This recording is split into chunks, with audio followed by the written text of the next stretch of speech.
박근혜 대통령이 세월호 유가족들을 만나지 않고 국회 본청으로 바로 들어갈 것이라는 예상은 며칠 전 본청 앞 농성장 퇴거를 요청했을 때부터 나왔습니다. 아무리 그래도 바로 옆에 서 있는 참사 희생자 가족들을 구조 실패의 책임이 있는 대통령이 당당히 외면할 수는 없는 노릇입니다. 하지만 박 대통령은 그렇게 했습니다. 그냥 휙 지나갔습니다. 현장을 취재한 PD 연결해서 알아보죠. 윤인아 PD. 네, 윤인아입니다.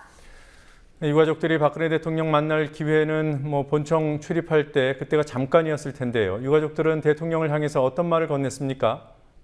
네, 오늘 오전 박근혜 대통령이 국회 정문으로 입장하자 유가족들은 살려주세요, 애들 좀 봐주세요라고 소리쳤습니다.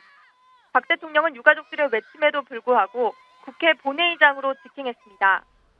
오늘 대통령과의 만남을 기대하며 유가족 80여 명이 국회 본청 앞을 지켰는데요. 가족들은 대통령이 지나가는 짧은 순간 동안 목놓아 살려주세요를 외쳤습니다. 유가족들은 국회 연설이 끝난 후 대통령이 나올 때까지 희생된 아이들의 이름과 진상규명을 촉구하는 구호를 외쳤습니다. 박 대통령은 국회를 나가면서도 유가족들을 그냥 지나쳤습니다. 대통령이 떠나자 일부 유가족들은 오열하며 어떻게 저렇게 가버릴 수 있냐고 말했습니다. 민주연합 문희상 비대위원장은 연설 후 박 대통령과 만난 자리에서 오다가 세월호 유가족들을 보시지 않았느냐며 따뜻한 마음으로 보듬어주는 자리를 만들어달라고 요청했습니다. 박 대통령은 특별한 대답 없이 듣기만 했다고 새누리당 주호영 정책위의장이 말했습니다. 그래도 혹시라도 조금이라도 얼굴이라도 이렇게 마주치지 않았지. 아니야. 기술 가르쳐. 와서 시사라도 해, 시사라도. 기술 가르쳐. 황당하고. 근데 그거는 한참 배워야 돼. 우리가 진짜 죄인인가? 이쁘게 만들려면 죄인인 것처럼 느껴지고. 내가 만든 거는 남주고 우리가 애들을 그거 죽였나? 만든 건 내가 하나 쓰고 남 죽기도 하는데. 내가 만든 건 남. 내가 만든 정말로 두 가지 얘기하고 싶었어요. 정말 진상규명 철저하게 하도록 하겠다. 그런 말씀. 마지막 한 명까지 끝까지 수색하고 구조하고 수습하겠다. 그 한마디. 딱 그 두 마디 정말 듣고 싶었고요. 그건 처음 저희가 요구하는 것도 아니고 이미 대통령께서 약속을 해주신 거 한 번만 더 말씀해달라고. 가지고 오라고 시켰나 봐. 올 시간이 그 얘기 꼭 듣고 시간이 싶었는데 걸리니까.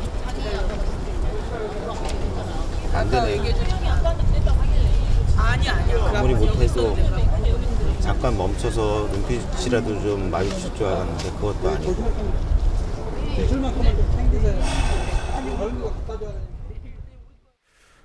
당시 상황을 보면 유가족들이 경찰 병력에 둘러싸여 있었고요. 또 취재 통제도 지나쳤다는 지적이 나오더군요. 현장에서 본 상황 어땠습니까?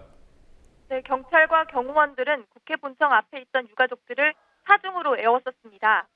그러자 유가족들은 우리가 지금 반정부 시위하는 거냐며 우리가 무슨 죄인이냐고 반발했습니다. 취재진의 촬영을 제지하려는 시도도 있었는데요. 국회 사무처 언론 담당 직원은 취재진들에게 유가족들 뒤쪽으로 빠져줄 것을 여러 차례 요구했고 이는 청와대와 사전 합의 사항이라고 설명했습니다. 기자들은 경찰이 쳐놓은 질서 유지선 안에서 촬영을 하는데 무슨 문제가 있냐고 반박하며 취재를 이어갔습니다. 당시 상황 잠시 보시겠습니다.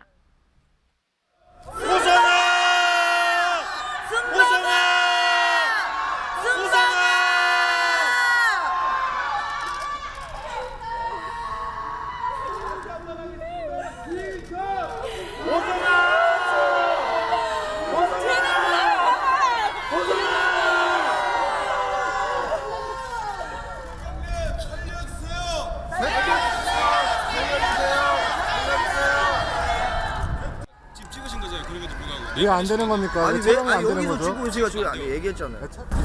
일단 안 보이는 데서 일단 지금 위에 올라가서 카메라가 지금 취재하지 말란 소리네. 왜 빠져야 되는지 죄가 많으니까. 오늘 예정됐던 세월호 특별법 협상이 미뤄졌습니다. 입장 조율을 해야 할 대상이 줄어들었다는 뜻인가요? 네, 여야는 세월호 특별법 협상에서 상당 부분 합의를 이뤄냈다고 밝혔습니다.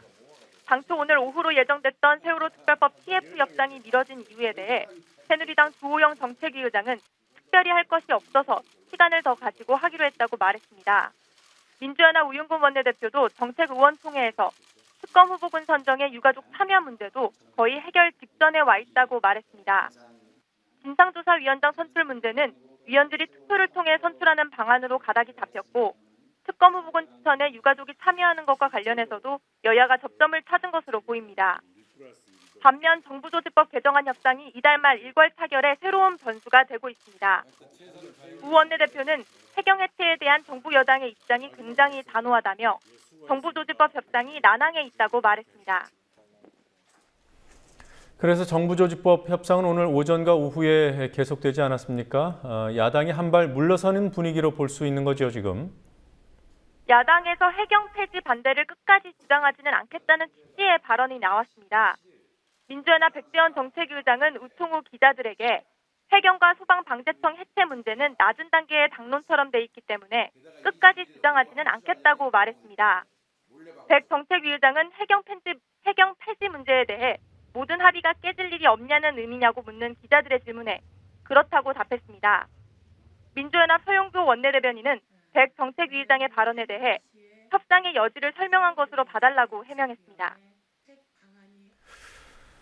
네, 구조팀이 어제 수습한 실종자 시신을 수상으로 올리는데 여러 어려움을 겪었습니다. 지금은 어떤 상황입니까? 민간군 합동 구조팀은 실종자가 발견된 지 하루 만에 인양에 성공했습니다. 구조팀은 오늘 새벽 4시부터 실종자 인양을 시도했지만 작업 공간이 협소하고 수중 시야 확보에 어려움을 겪으면서 인양이 늦어졌는데요. 오늘 오후 6시 20분경 시신을 선내 밖으로 꺼내는 데 성공했습니다. 범정부 사고대책본부는 최대한 빨리 국립과학수사연구원에 유전자 검사를 의뢰할 예정입니다. 한편 실종자 수습 방식에 대한 문제도 새롭게 제기되고 있습니다. 수색이 완료됐다고 한 곳에서 실종자가 계속 발견됐기 때문입니다. 실종자 가족들은 오늘 오후 진도군청에서 기자회견을 열고 어제 발견된 희생자와 103일 전 발견된 희생자 모두 지휘본부가 몇십 차례 수색 끝에 수색이 완료됐다고 한 곳에서 발견됐다며 새로운 수색 방식이 요구된다고 말했습니다.